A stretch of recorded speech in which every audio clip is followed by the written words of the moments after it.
Hello and welcome back to the baking garden vlogs.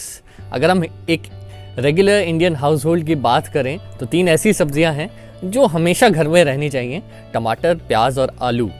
और आज इन तीनों में से हम ऐसी ही एक सब्जी के बारे में बात करने वाले हैं जिसको आप अपने टेरेस पे उगा सकते हैं और ले सकते हैं भरपूर हार्वेस्ट राउंड द ईयर। जी हाँ, आपको पीछे दिख रहे होंगे कुछ हरे हरे और कुछ लाल टमाटर। So today I am going to share all the secrets behind having this amount of harvest from your tomato plants and having it on a regular basis throughout the year. ये वीडियो बनाने का मैंने इसलिए सोचा because I've been getting a lot of questions on my Instagram जहाँ पर लोग मुझसे पूछ रहे हैं कि भाई आपने इतने सारे टमाटर कैसे लगाए, what is the secret ingredient that you put. Instagram पे अगर आप फॉलो नहीं करते हैं तो आप जाके फॉलो कर सकते हैं। इंस्टाग्राम हैंडल अभी आपको नीचे यहाँ दिख जाएगा, जाइए वहाँ फॉलो कीजिए क्योंकि वहाँ पर मैं रेगुलर अपडेट्स डालता हूँ डेली गार्डन की। तो वहाँ पर जाके भी आप हमें फॉलो कर सकते हैं और बहुत सारी नई चीज़ें सीख सकते हैं। Mostly the definition of a healthy plant is कि वो बुशी होगा, हरा भरा होगा, थोड़ा फैला हुआ होगा और बड़े बड़े पत्ते होंगे हरे हरे।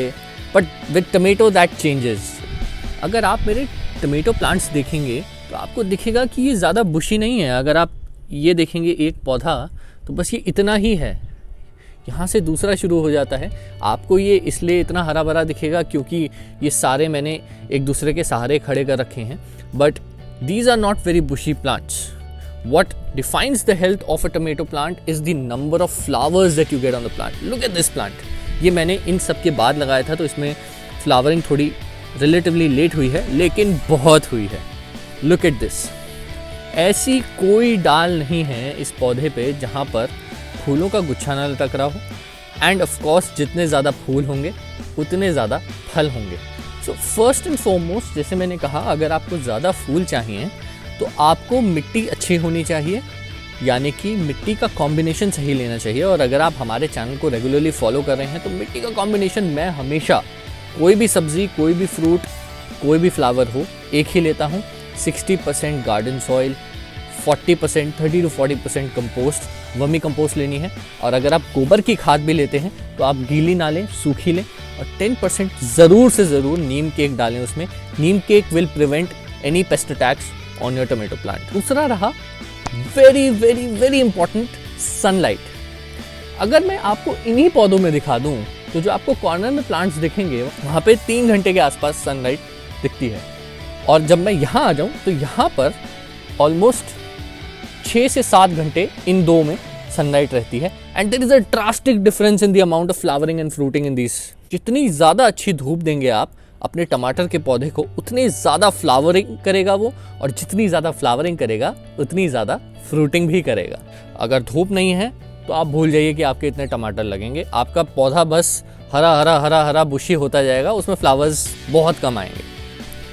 अब अगर आपने इंश्योर कर लिया है कि आपके फ्लावर्स बहुत सारे आ रहे हैं और आपको फ्रूटिंग ज़्यादा चाहिए, तो basically in tomatoes you have to understand that the flowers are hermaphrodite. Hermaphrodite का मतलब क्या होता है कि इस फ्लावर के अंदर मेल पार्ट भी है और फीमेल पार्ट भी है। तो this is a self pollinating flower, which means कि हवा से, जैसे ये अभी हवा से हिल रहा है तो इसके पोलन्स ऑटोमेटिकली स्टिग्मा पर गिर जाएंगे और ये पॉलिनेशन हो जाएगा।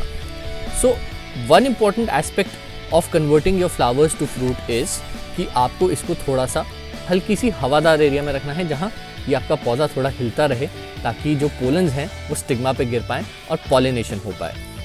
एवरी मॉर्निंग, है ना, आके थोड़ा टैप करना है फ्लावर्स को, बेसिकली पोलन्स गिराने के लिए। और अगर बहुत सारे फ्लावर्स आ गए हैं तो ऑफकोर्स हर एक फ्लावर को टैप करना मुश्किल है, तो आपको बस इसको, पौधे को हिला देना है, ऑटोमेटिकली आपके पोलन्स गिर जाएंगे। This is sufficient to get this much amount of fruiting. You can look at the fruiting. मैंने यही टेक्निक्स अपना के फ्रूटिंग ली है और मेरे एक पौधे से कम 150 से 200 टमाटर लगे हैं। अभी आप देख सकते हैं पूरा भरा हुआ है। These are in total round about 700 to 800 tomatoes at the moment. और अभी इसमें से मैं बहुत सारे तो हार्वेस्ट भी कर चुका हूँ। टमाटर में सबसे ज़्यादा डिजीज़ जो लगता है वो है leaf curl disease. Fortunately by God's grace इस साल टमाटर लीफ कर्ल डिजीज़ से बच गया है। लेकिन अगर आप देखें कि आपके पत्तियां मुड़ रही हैं टमाटर की, जैसे कर्ल हो रही हैं, तो कर्लिंग इनवर्ड्स, आप समझ लीजिएगा कि वो एक वायरस है जो आपके प्लांट को अटैक करता है। उसका फ्रूटिंग से कोई लेना देना नहीं है। आप उस टमाटर के फल खा सकते हैं, लेकिन थोड़े टाइम बाद वो पौधा ज़्यादा फ्रूटिंग देना बंद कर देगा और मर जाएगा। तो अगर आपको किसी पर्टिकुलर स्टेम में दिख रहा है लीफ कर्ल, तो आप उस स्टेम को काट दीजिए, दैट इज़ सफिशिएंट। दूसरा है पेस्ट अटैक्स। इसमें खासकर जो पेस्ट अटैक होते हैं वो होते हैं एफिड्स और माइट्स के। उसके लिए मैं सिंपल सी चीज़ करता हूँ, इंस्टाग्राम पे मैं बहुत बार शेयर भी कर चुका हूँ आप लोगों के साथ। बेसिकली नीम ऑयल मैं हर हफ्ते एक बार स्प्रे करता हूँ एज अ प्रिवेंटिव मेजर। अगर मेरे को दिख जाए कि इस पर पेस्ट का अटैक हो गया है तो then I do it regularly for 4 to 5 days। अगर नहीं है कोई अटैक, फिर भी as a preventive measure I spray 5 ml of neem oil in 1 liter of water every week once. देखिए, अगर प्लांट में आपके पत्ते ज़्यादा होंगे तो प्लांट अपनी एनर्जी क्या करेगा, उसको ज़्यादा हरा भरा बनाने में लगाएगा, यानी कि पत्ते का साइज़ बढ़ाने में लगाएगा, प्लांट को बुशी बनाने में लगाएगा। उससे बचने के लिए यू हैव टू अंडरस्टैंड कि हमें क्या चाहिए। हमें चाहिए कि प्लांट अपनी एनर्जी फ्रूटिंग करने में लगाए, यानी कि उसमें ज़्यादा फल बनाने में लगाए। एक चीज़ जो हमें न्यूट्रिएंट्स देने हैं, जो एनर्जी देनी है प्लांट को, वो है खाद। तो मिट्टी में तो आप डाल ही रहे हैं 40% कंपोस्ट, लेकिन आपको हर 15 दिन में एक बार 1 मुट्ठी ज़रूर से ज़रूर इसके अंदर खाद डालनी है, ताकि इसमें जो न्यू ग्रोथ है वो प्रमोट हो, न्यू न्यूट्रिएंट्स हैं वो एनर्जी जाए आपके फल बनाने में, आपकी फ्लावरिंग करने में। नहीं चाहते कि आपका प्लांट अपनी एनर्जी डाइवर्ट करे फ्रूटिंग से हटाकर बुशी बनाने में, तो आपको इन चीज़ों का ध्यान रखना है। वो ये है कि दीज आर कॉल्ड सकर्स। ये देख रहे हैं, एक स्टेम ये जा रही है, एक स्टेम ये जा रही है, इनके बीच में से एक स्टेम निकल रही है। This is called a sucker. Suckers basically suck the nutrients out of your plant, which means they will not let enough nutrients get transferred to these flowers, which will get converted eventually into fruits. उससे बचने के लिए आपको suckers को निकाल देना है। ऐसे suckers भी आपको थोड़ी बहुत फ्लावरिंग देते हैं, लेकिन इतनी कुर्बानी तो आपको देनी पड़ेगी अगर आपको इंश्योर करना है कि आपके बाकी जो फ्लावर्स हैं उनसे बहुत बहुत अच्छी फ्रूटिंग मिले आपको। कि टमाटर ऑलमोस्ट हर टाइप के गमले में उग जाएगा। What you have to ensure is that the depth of the गमला और the grow bag where you growing tomatoes should at least be a foot. वो ज़रूरी है। उसके अलावा आप इसको कहीं लगाइए, अगर आप देखेंगे वहाँ हरे वाले जो हैं उनकी ऑलमोस्ट 1 फुट है डेप्थ, इसकी भी ऑलमोस्ट 1 फुट है डेप्थ। ये मैंने एक और खाद का जो पैकेट है उसमें लगाया है टमाटर, उसकी 1 फुट डेप्थ है। All of them are fruiting and flowering like crazy. So basically minimum depth required is 1 feet, क्योंकि थोड़ा 1 फुट तक तो इसकी जड़ें जाती हैं। बट हाँ, उससे छोटा अगर आपका पौधा होगा तो अगेन फ्लावरिंग और फ्रूटिंग कम होगी, या फ्रूटिंग बहुत छोटे छोटे मतलब अंगूर के साइज़ के टमाटर आपके आएंगे।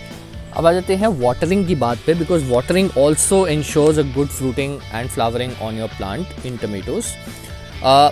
टमेटोज़ में एक ख़ास बात है कि उसकी स्टेम जहाँ मिट्टी से टच होती है वहाँ से जड़ें निकाल देती हैं, which means it is a heavily rooted plant, जिसका मतलब ये है कि उसकी पानी की खपत भी उतनी ही ज़्यादा होती है।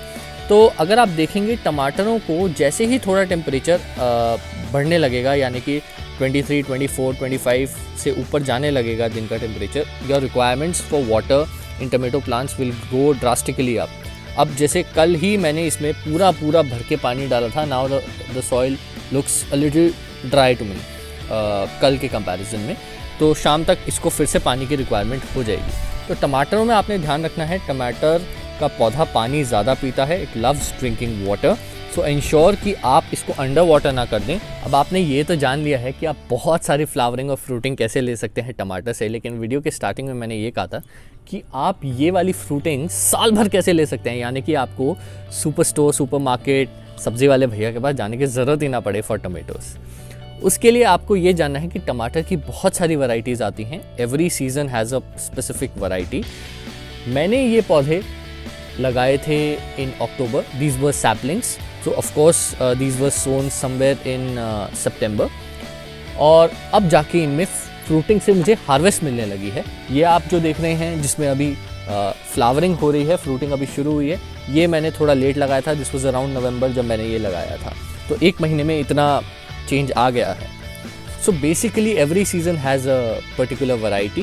तो ये वाली जो वैरायटी है ये मैं सर्दियों के सीज़न के लिए लाया था, एंड आप मान लीजिए 4 से 5 महीने लग जाते हैं इससे हार्वेस्ट लेने के लिए। तो जब तक मैं इनसे हार्वेस्ट लूँगा तब तक मैं कुछ नए सैपलिंग्स भी ले आऊँगा अगले महीने, यानी कि फरवरी एंड या मार्च में मैं एक नई क्रॉप लगा दूंगा for tomatoes, which will again give me a harvest in 4 months time. तब तक मैं ये सारे टमाटर यूज़ करता रहूँगा, and then that cycle continues. Harvest cycle होती है 4 to 5 months, और उसी हिसाब से आपको अपनी साइकिल डिसाइड करनी है। और ये याद रखना है कि हर सीज़न की एक अलग वैरायटी होती है। तो जब भी आप अगर बीज लाएं या सैपलिंग भी लाएं तो ये इंश्योर करिएगा नर्सरी से कि ये गर्मी के सीज़न का टमाटर ही है, या फिर अगर आप सर्दी में लगा रहे हैं तो सर्दी के सीज़न का टमाटर ही है।